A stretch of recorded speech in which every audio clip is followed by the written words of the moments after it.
Okay, well, let's start with the pack. Number one thing I like to have on my packs is a quick release system. And what this enables me to do is, if I need to get my pack up in a hurry to establish a shot or do whatever, this little quick release really allows that to happen. And it's got to be a good, well-made one. This is a Swiss engineer's pack. And as you can see, it's got a good thing for my back there. It has no belt pad or anything, but the way this is designed and with the internal frame that's in here, it's just a very comfortable, rugged, lightweight pack that I know is not going to break. It's all leather and riveted, and this thing here is it's made to last a lifetime. The Swiss, they really knew what they were doing when they put this together. It's not just pocket knives they know how to make. So it has one lower pocket and then one large pocket, and of course the large pocket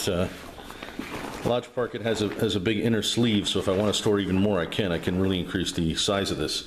So that's the pack itself, and I'm going to get into what I keep in it. Going to reveal the mysteries finally. Okay, what you're looking at here, this is my inner bag, and this is what I carry at the very bottom of that pack. And the theory behind that is, if I have to leave my pack or I want to get more lightweight, I can simply just carry this and use it as a smaller pack, and I can move much more rapidly with something small like this. If I go out on an adventure where I just don't need a lot of bulk, I want to move fast, this is what I would have with me. So you say, what's in here? Well, over here I have just an extra bandana, and over here, this is very important, I have an extra pair of wool socks that I keep in here. I keep extra pair of wool socks and some chapped ice medicated lip balm for my feet, believe it or not. And that has saved me many times. Just having an extra pair of wool socks makes a big difference. So on the inner side, what do I have? Well, I have my my netting. I have my face netting and my hand netting for camouflage purposes.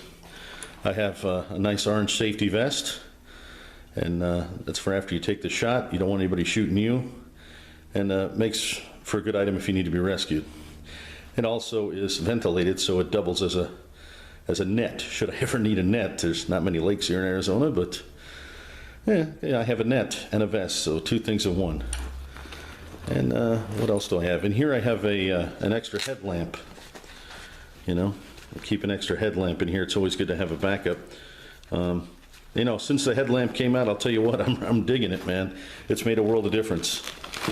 In here I have a journal, and what do I keep in this journal? Well, it's just hunting notes. I have hand-drawn maps in here. What I prefer to do is I prefer to hand-draw my maps so I can put terrain features, different little things that mean something to me on here. So this is all set up for an adventure I'm about to go on.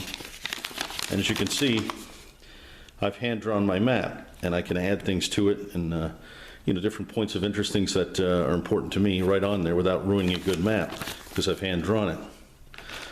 And I also have my, of course, hunting license that's kept in here, and some emergency information in case they find me dead and they just find the pack.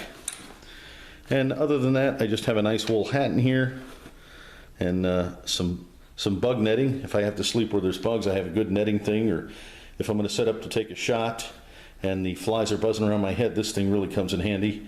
And some wool gloves. So the wool gloves, wool hat, and the wool socks. Can't say enough about wool. I have one of these. These are pretty confidential. This is a bee and sting kit, and it's a bite and sting kit, and it's for getting snake bit. And they say, well, it's ridiculous. Once you're envenomated, you're as good as gone. Blah blah blah. But when I'm waiting to be extracted or whatever I'm doing, I want to get as much of that venom out of me as I can, because of necrosis. That's tissue death. So I'm going to work that wound as much as I can, bleed it, and suck all the stuff out of there I can. I'm going to try to get as much out of there as I can, because anti-venom is very expensive, and my theory is the more you can get out of you, I mean, it's going to get in you. This isn't going to save your life or keep you from being envenomated, but it'll decrease it a little bit. And then over here I just have an IFAC kit, little personal individual first aid kit with my medications and some patch me up stuff. I also included a little mirror. One of these little mirrors, so that if I get hurt in an area where I can't see on my body, I can use this. And it's also, if you get something in your eye, or these little mirrors come in handy, but you want something that's unbreakable and small like that. So that's what I keep in my little small bag there. And then, of course, I have a backup water filter. you always want to have a personal water filter with you. You just never know. So I'll keep that in there, and a pen, and some chapstick, and that's pretty much all that's in there. What would I add to that? I have a couple of bandanas that I put in there, and one is red, just for general use, and the other one is camouflage. And so that's what's in my mini bag. Okay, then I have my basic cover things. I have a clear rain poncho, and if I have to set up a solar still or something, or just need some clear plastic, this really comes in handy. And if it rains, I guess I could use it. I have your standard heavy mill trash bag, in case I have to pack out game, or there's a bunch of different uses for this. But basically, it's a piece of plastic that blood's not going to get through, and it'll protect you. And just a good piece of gear. It's lightweight, and why not have one? And then I have the old survival blanket, orange on the outside, silver on the inside. This thing has served me well. In fact, I've used it as a blanket in my hammock, and I'm going to tell you, it worked pretty good. It's also a good ground cloth. There's just a bunch of different uses for this, but weighs next to nothing and gets the job done. So that's my cover portion of what I keep in my bag. Okay, what you're looking at here, this is my skinning system that I have. This is what I take for skinning. Got this cold steel, very rugged knife. Good buddy of mine gave me, and that thing has never let me down. I have a caper and another skinner, and that's the core of my skinning needs. But then I also have a little setup here. Well, I have some rubber gloves, and you say, "Oh, you sissy, what are you afraid to get?" Well, there's a lot of blood-borne stuff that can be nasty for you, and you get that smell on your hands, and then you don't want to eat after that. So I keep a little skinning system here. I have the blue bag is for carrying game meat, and the rubber gloves help out. And then I have some of these barbecue wet wipes to get the smell off my hands, and that seems to get the job done for me. Very lightweight, very compact, but that's always in the crux of my kit there. Okay, no big surprise here. This is my cook set, the one that I always carry with me. It's a old German or Swedish, I think, mess kit, 3-part dealie. You got a cup inside.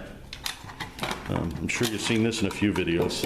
I just keep my all-purpose spork in there, some tea, some coffee, various different things. But then I also keep a couple of these measuring cups in here, these little red measuring cups, and that's because a lot of the Mountain House things that I buy, they require that you have a 1/4 cup or 1 cup, and hey, I'm no mathematician, so these really come in handy for me. So put those in there. That's been a real good system. Very little you can't achieve with that little type of a system. Most of your cooking and water heating needs will be taken care of with that. That thing's never let me down. Okay, also keep a roll of the Gorilla Tape in there. Little roll of Gorilla Tape. If you can't fix it with duct tape, you can't be fixed. And then here's something a little controversial that I carry.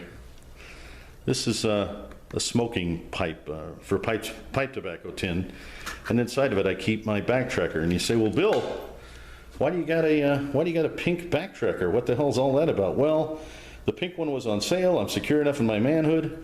Of course, when I stored in this watertight container with the batteries outside of the backtracker, because if you leave batteries in an electronic thing, it tends to erode and ruin it over time. So, before I go out, I'll always put fresh batteries in, and then a pair of backup batteries right in here, and put the cap back on, and my backtracker's all set.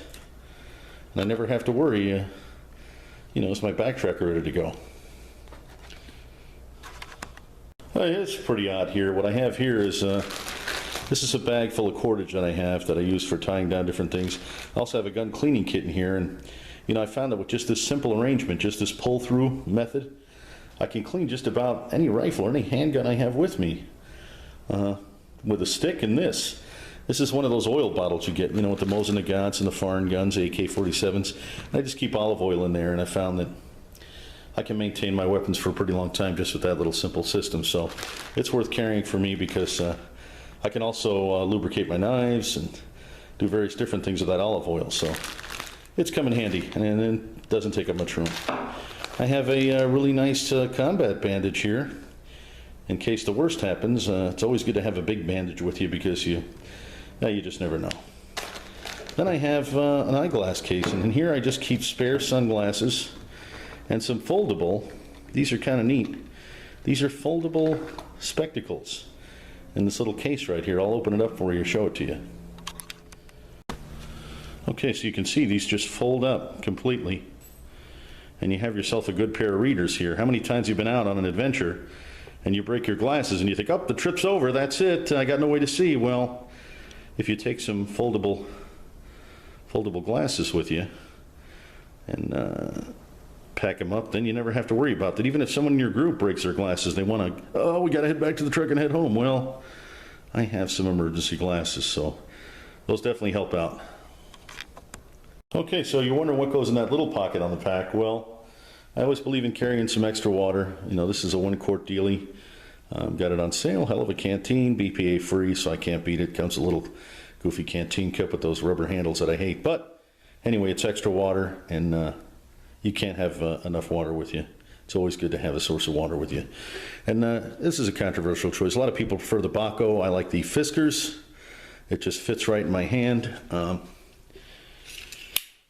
This saw right here, with that I can process most of my wood, do what I need to do, make traps, whatever. This has never let me down. I put this through some very hard use. The reason I chose it is because of the forward stop right there. When you get to here, if your hand ever goes onto that blade, the cut is so nasty, you'll spend all day with crazy glue and duct tape trying to keep your fingers together and keep them from bleeding. So I hate to cut myself with a saw, and so that's why I chose the Fiskers. Plus, it just feels good to me. I've used the Bach, I've used them all, but this is the one I settled on. I really enjoy this saw, and economic too. It was not a very expensive saw. This is a gift I got for my son. This is I've done some micro stoves in the past, but this is an actual Esbit from Germany. It says Bund on it, Esbit. This is the real deal. This is the stuff they actually used during the war, but it's a hell of a little stove. Good little Esbit stove. It's the genuine article, so I kind of dig it. It's actually a little bigger than the UST one. But, they both work the same. Nothing wrong with the UST one, but this is just kind of a cool novelty item because it's the original. And some tea and some flagging tape. That's all I put in my front pouch. So you can see there's not a whole lot to my core system in that pack. And I try to keep my pack weighing under 25 pounds. That's my rule of thumb. Okay, I almost forgot this. This is my fire kit. And there's really not a lot to it. I keep a flint and steel in here, okay, with some charred material and some extra flint, and just in case, you never know. This thing has never failed to get me a fire going. It's not easy, but it's something I know is not going to break. It can be counted on long term, so well worth packing. Helps me get the next fire going. Can't beat it. And then a little extra flashlight in here, of course your standard matches and lighter, that type of thing. And I also have a nice sharpening stone in here. Very good soft sharpening stone. A little patch knife. And that's my little fire kit. Additionally, I have your standard cotton balls and Vaseline. I have some extra material to char. But I believe in having a separate fire kit because having that fire is very important, and having it all in one spot is kind of nice. You go out to make your fire, you have your little fire kit, you're not dragging your pack, you're not doing things. There's your fire kit, get your fire, put your fire kit away. Okay, this is the last thing that I usually put in my pack, and it's the first thing I take out. This is my survival kit, and it's got your standard. I think I've shown what I keep in a survival kit a long time ago in a video, but I always take this out of the pack first and I put it on my body. I keep it away from my pack and on my body, and the theory on that is if I'm ever separated from my pack, I have my survival kit. So everything I need for short-term survivability is in here. If I couldn't make it with this, and I just couldn't make it, but I'll put that in a cargo pocket or my shirt pocket. My favorite place to keep this is in the upper shirt pocket. That's just a damn nice way to not lose something. But I've added a little micro light to it. I'm sure that's going to go out one day, but for now it does pretty good. And that's the first thing that comes out of my pack wherever I go. Just videotape the weight and see what the weight was.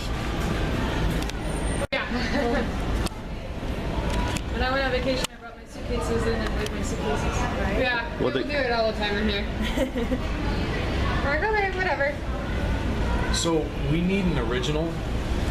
Is there any way of getting that? Just for his ratings, I have a paper showing that he's current on ratings, but I have, so see, like that's the one I need from you guys, but the original. I was only given a copy. This should work though, because this is exactly what we would give you.